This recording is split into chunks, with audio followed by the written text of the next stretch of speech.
Hili Superintendent Hezbon Kuria akija mbele ya Mheshimiwa Rais kumwomba idhini ili apate kulikagua lile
concerning the National Youth Service. And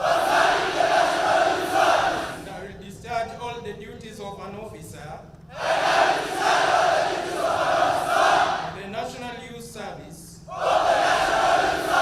according to the law, without fear, favor, affection, or ill will.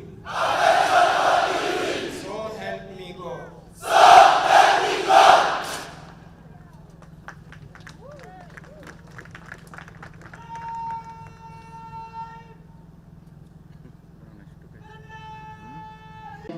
PWDs. Service number 229115, Amina Mohamed.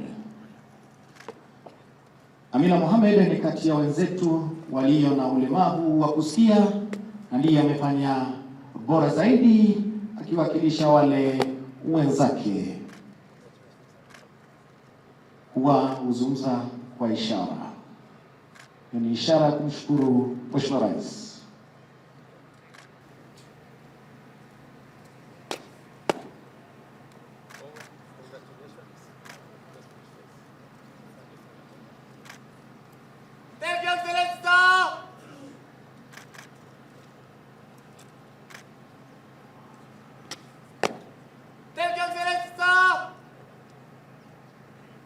The best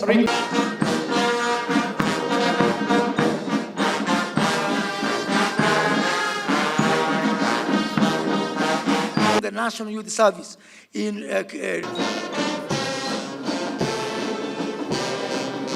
and we have agreed with the State Department for Labor that we are going to have 50% of everybody going to work out there coming from the job and the labor provider number one, which is the National Youth Service.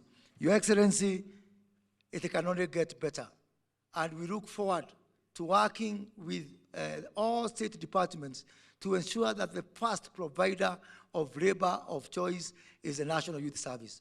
To achieve this, Your Excellency, as I conclude, we have to do two things. One is just to keep the focus. We intend to keep the focus. Nothing is easy. Tumeamua kama baraza la usalama katika taifa la Kenya kwamba wale wote watakaoajiriwa kwa jeshi la Kenya, kwa polisi wa Kenya, Kenya Forest Service, Kenya Wildlife Service, asilimia 80, 80% watakuwa hawa vijana ambao wamefuzu kutoka National Youth Service. Vile vile tumekubaliana ya kwamba National Youth Service katika ile harakati ya kupanga vijana watakaoenda kufanya kazi katika nchi ya nje. Already we are concluding negotiations with Germany.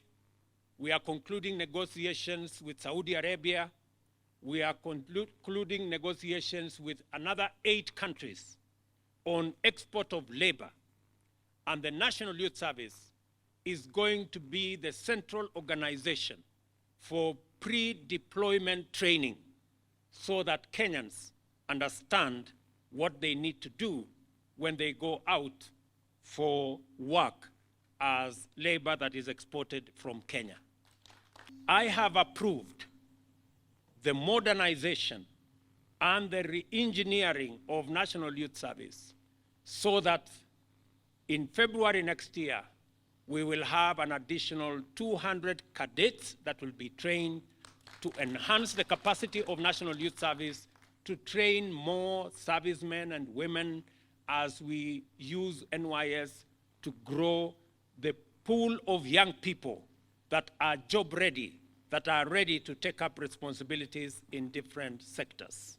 Additionally, another 500 servicemen will be trained to join staff of the National Youth Service, again in the effort to ensure that National Youth Service has the men, has the women to assist NYS train more young people. And I am glad to be here as we celebrate the achievements of our youth in their preparation to serve their nation and mark another important milestone for the National Youth Service community who have made this event possible. An event like this is particularly important because its role in reminding us of the substantial reasons we have as a people of Kenya to be hopeful about the future despite the challenges we face. Old and familiar threats of war, conflict, insecurity, underdevelopment, famine, disease, and crime have been joined and intensified by terrorism, transnational organized crime, pandemics, and climate change. Consequently, states around the world are combating these threats to a great extent, with an increasing number struggling at enormous cost on livelihoods and economic development.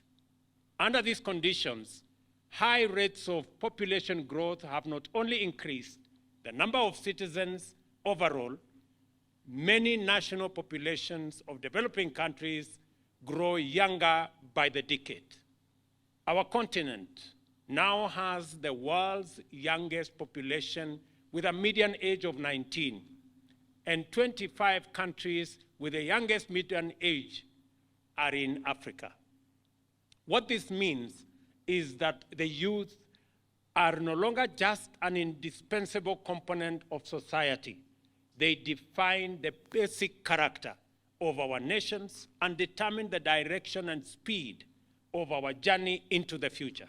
When I was here last year, I did commit that we were going to include the National Youth Service in the review of salaries and working conditions of both the police, the prisons, and I committed that we are going to include the NYS, and we did. Let me confirm that as the report was presented to me and to government, National Youth Service, beginning the next financial year for 3 years, their salaries will be increased by 40% going into the future. Recognizing the place of youth in national transformation in general, and that of NYS in powering the plan in particular, we have embarked on a strategic re-engineering of the National Youth Service to enhance the capacity of the institution to take up greater numbers of trainees, position it on the path of financial sustainability through revenue generation, thereby creating the conditions to support the expansion of enrollment to 100,000 young people annually in the next 5 years. Let me repeat that this year, we are graduating 10,000 young people from this field. Next year, in the first cohort, it will be 15,000. In the next cohort, it will be 15,000. So next year alone, 30,000 young people from across Kenya will graduate from NYS as we position NYS as the incubator for all other arms of government. If we carry on with business as usual and neglect the imperative of taking extraordinary measures to transform our economies in order to give millions of young people a better chance to build stronger nations, we will definitely have a serious crisis in our hands.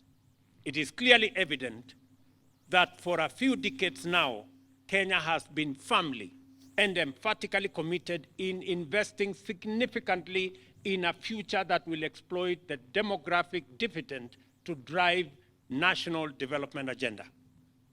This is for a while now. Primary education has been free of charge, with huge subsidies in secondary education and even university education under the bottom-up economic transformation agenda. The bottom-up economic transformation agenda will not implement itself.